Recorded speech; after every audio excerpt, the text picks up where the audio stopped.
So welcome to my Leetcode solving session, and be sure to subscribe to my channel.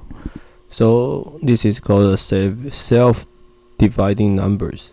So for example, 1 to 8 is a self-dividing number because 1 to 8 is divisible by 1, then 2 and 8. So basically, you can write any number into into the digits, and if we can divide by each digits, then I call it self-dividing number.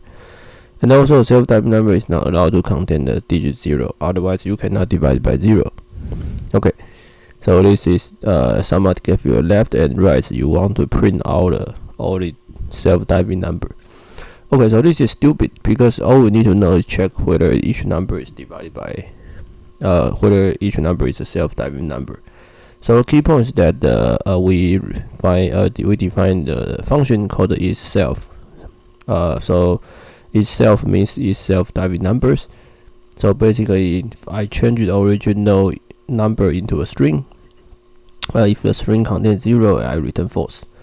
Else, then I check if this n is if the original number is divisible by each character, basically divisible by each digit it contains.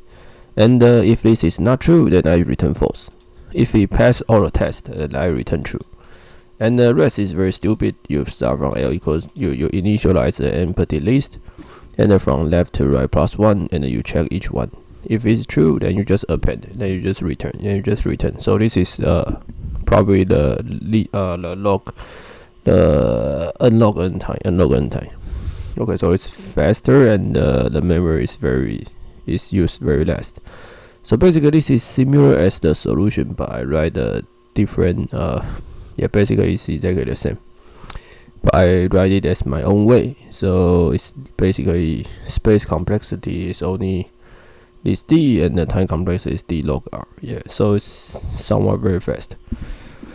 Okay, I will see you guys in next other videos, and be sure to subscribe to my channel.